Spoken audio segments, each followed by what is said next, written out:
It's time to talk about the most paramount of Australian states, Tasmania. Australia's New Zealand, except, with even more losers on the dole. It's never really time to talk about Tasmania, is it? I just wanted to laugh.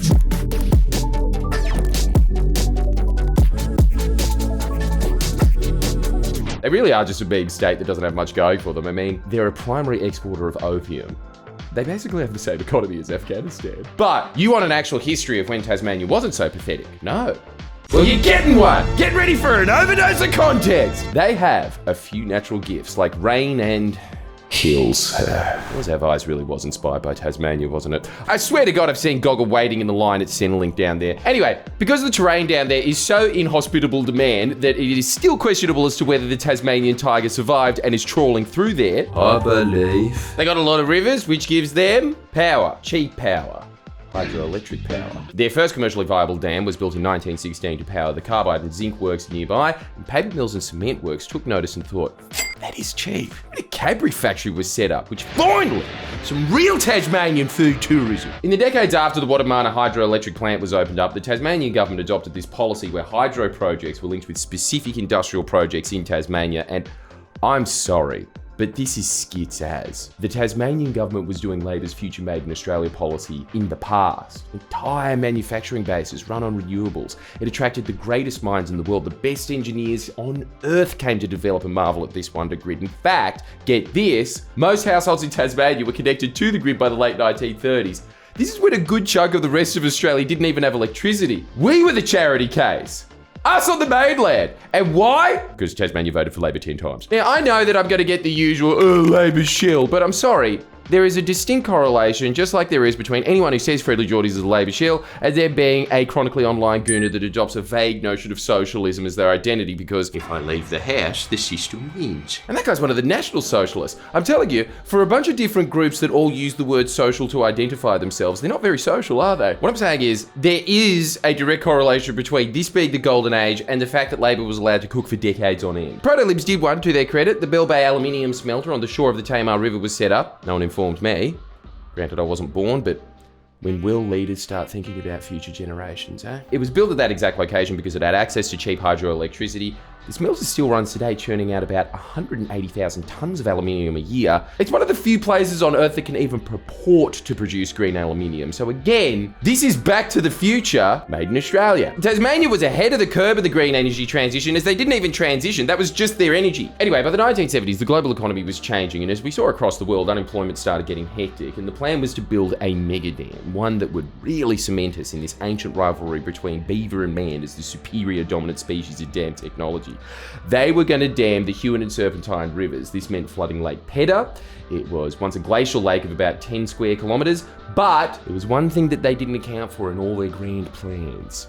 Hippies. Hippies started to exist. Conservationists, justifiably, were concerned with the implications it would have on the local environment. Several unique species dwelled in those forests, coastline and wetland areas near Lake Pedder, including, come on baby, you know it's true. And it was this conflict that birthed the Greens Party and would eventually fuck Tasmania like the little quivering mound of love pudding it is. It really does look like a vag, doesn't it? I really wish Chile would just reach over and fuck it. Outrage spread across the country about this. Gough Whitlam got involved and allegedly offered cash to the state government to save the lake. The Tasmanian Premier Eric Rees, or as he was better known, how good is this name?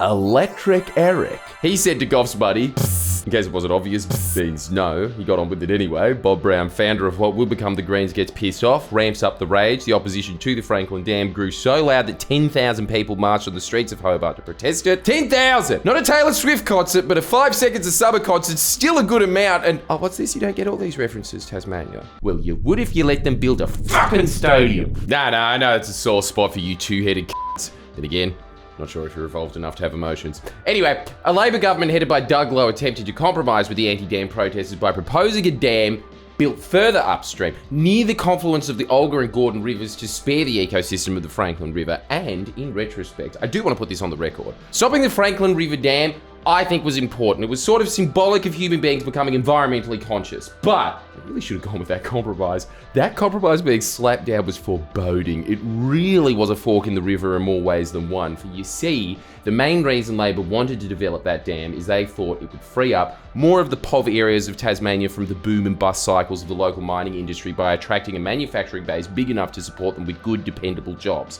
But the anti-dam campaign had gained powerful support. Federal Labor promised to block it if they were elected, which they did. Premier Lowe had to resign because of how much pushback there was for the dam. 2,000 people lost their jobs because it wasn't built, who took their frustrations out of the protesters in very amusing ways, including burning down a 2,500-year-old hue and pine tree and inscribing the message, "Fuck you, Greens, the traditional song of protest for those protesting the protesters." And holy fuck, what is that?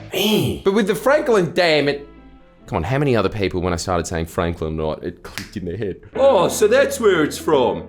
That quenched my thirst for knowledge. With the Franklin Dam proposal being killed, Tasmania simply reached a point where they could not build any more dams. That was it. They dammed everything they could. But the state kept growing. They needed to get electricity somehow, and so what do you think they did to solve the energy crisis? Wind farms? Sure, makes sense when your weather's basically this. But they also began building diesel and gas plants and importing Victorian electricity generated from fossil fuels to address the lack of supply.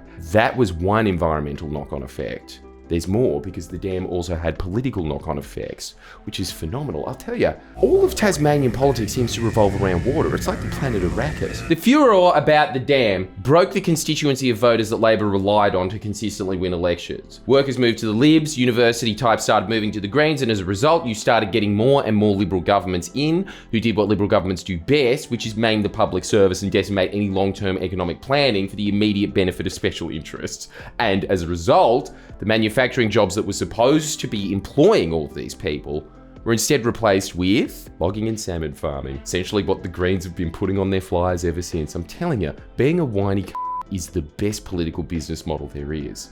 If you block or compromise, that makes it impossible for there to be a compromise, so inevitably the biggest interest wins out, which is always represented by the Liberal Party. The Liberals get in, they rack up a multitude of environmental problems, which gives the Greens more to shit on and whine about on their flyers, which are even more successful as a marketing campaign now, as they can spread the message further, as their flyers are cheaper to print, as they're now sourced from local timber. Now, I will get into the salmon farming stuff in another video, as this video is autistic enough, but something that is just plain black and white bad, logging. It's been bad for a very long time. And just like climate change on a federal level, just as much the Greens faulted as is the Libs. Labor on both a federal and state level have tried to stop the horrendous logging in Tasmania. This was a major reason that Latham lost against Howard. It's the major reason Labor hasn't been able to form a government in Tasmania for the past 2 decades now. And it's all because they frequently commit the atrocious crime of daring to be a government. Let's think about it. What does a government actually do in a functioning democracy? If it is a functioning government, finds compromise. They get the stakeholders involved in a dispute together and they hammer out a deal that no one's 100% happy with, but they can all live with it. And that's what a democracy looks like when it's working. You don't get what you want, no one does. That's why it's the best system on earth, apparently.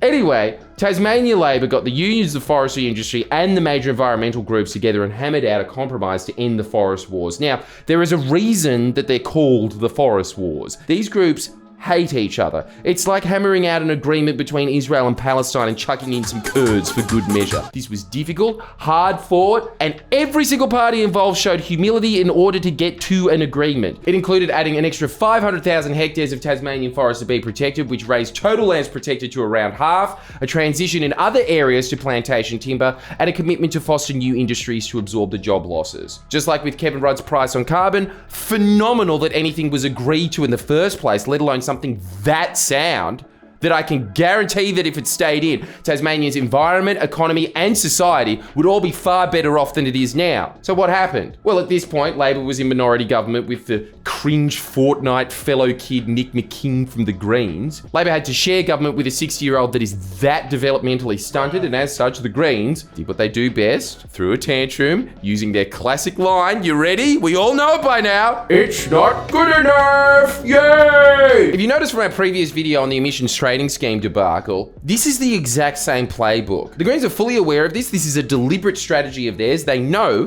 that if you destroy progress, their voter base of rabid, annoying hipsters and acid casualties will think, wow, That's progressive. Exactly like with the ETS. They had to sook the businesses were being compensated. In this instance, it was the Guns pulp mill. Now, I need to pause here. They pulled the same shit with Adani as well. Anyone who isn't one of their loud professional protesters wasn't so fried that in both instances, they could actually read the balance sheet. Everyone knew that Guns and Adani would collapse under their own weight. They weren't profitable. Their demise was inevitable. But in the meantime, they were big employers that kept people in jobs where there aren't that many jobs until they could set up new industries. Worse than that, as the Greens always do, they pick a single totemic icon. In this instance, it was the mill. They stoke this big culture war over it, which sends the very clear message to Labor's core voter base, which are workers, that the Greens despise workers. And Labor being in government with these pricks is a betrayal of the workers. I really don't know what more proof you need at this point. Shredding the forestry agreement, shredding Kevin Rudd's price on carbon, stalling homes being built for the homeless for years, the Greens don't give a fuck about the environment or the poor. They only care about signalling to their insane base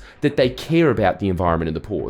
That's it. Now, to be clear, Labor was probably going to lose government anyway. They've been in power for 16 years at that point. It's got that very strange Australian quirk to it of, no, give the other guys a go. What, even though they're shit? Yeah. But that's fine. You can come back from that. What you can't come back from, evidently, is forming government with a party so self-interested that it not only fucked them in 2014, but 1992 as well. They formed coalition with them twice. They did similar shit twice. So to anyone who says, Labor should, stop being so salty and, work with the Greens, they really don't understand what a cancer this is. They fundamentally can't, because the cancer's voting base are filled with people so narcissistic that they want to see other people's material circumstances worsen to feed their own egos of what they think is right without bothering to put any mental effort into checking if it is. I mean, what's the continued message that the Greens and their base have been telling the working class of Tasmania for 50 years now? Can't have a manufacturing job because it gives me bad vibes. Also, I'm not voting Labor anymore because, I'm better than them, so the Liberals will be in government and they're not going to set up any alternatives for you. Okay, I'll do the only other alternative, which is logging. No, fuck you. You can't do that either. That also gives me bad vibes. Well, what should I do? You should just not work, like me. Yeah, but you not working is you just looking at a wall of vaginas all day. Me not working is being unsettling. This is what happens when you have a large sect of society that gets paid well to have a bullshit job that doesn't produce anything of value to the economy. They seriously start to think, why do they even want a job? You should just work part-time at the local Reiki centre like I do. This led to Labor being relegated to longer and longer stints of opposition, which gave the Liberals more and more time to reduce Labor's core voter base by turning the workers into welfare recipients. And yet, at this election, you had all of Twitter saying, oh, Labor won't form a coalition with the Greens. Yeah, because there's no point. All minority government does is ensure years and years of majority Liberal governments. This political death spiral, mostly brought on by Tasmania's fucked Hare-Clark voting system, which is proportional voting on steroids, see this video here, that makes it almost impossible not to form minority governments. And that leads to the absurd point where you now have a minority Liberal, Green, Teal government, and that's because that is a good proportional representation of what is left in Tasmania. The not workers. It's an entire state of not workers.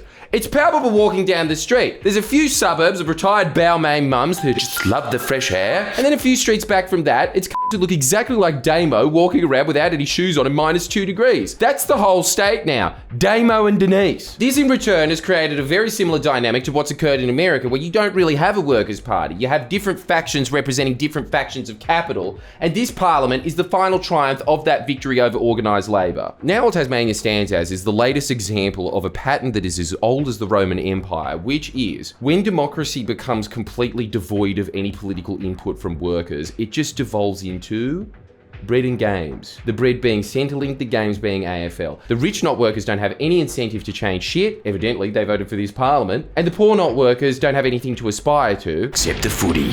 There's always the footy. Sport becomes the argument because it's the only argument you can have. I mean, think about this for a second.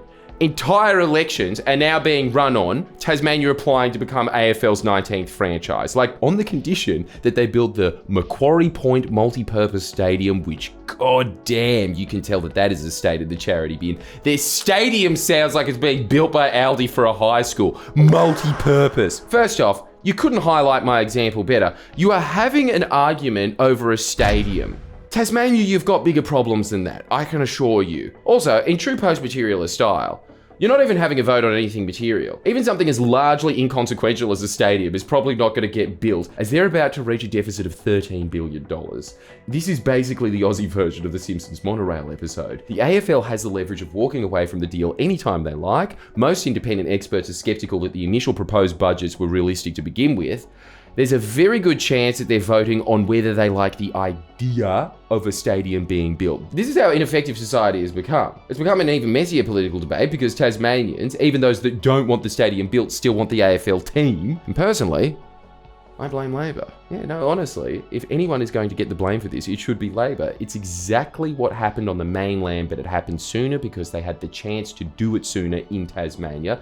But Labor in Tasmania increased their living standards so much that they've created an entire class of people who do fuck all, aren't very smart, but earn a lot of money and delude themselves into thinking they're very smart. And they use all their free time to channel their dumbassery into politics that then screw politics up, which then screws up society.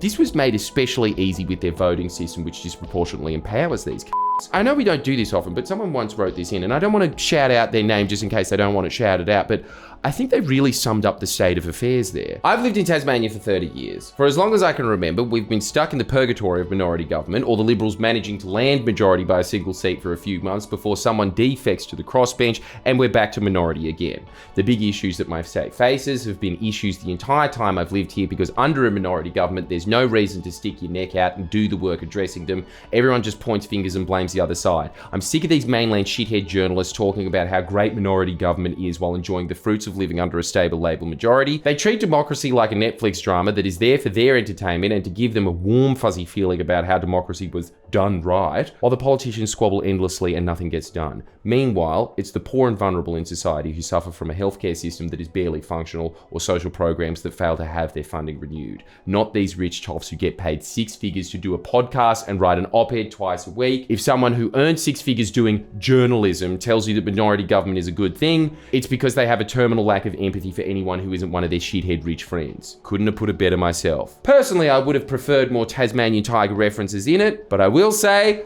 congratulations to the shitheads. Cheers for giving us a hanging man in the town square with the rotting corpse languishing below our country in order to put Tasmania in its rightful place in our national story. Back to the good old convict days. Now, if you don't behave yourselves, you'll end up like Tasmania. I'll be good.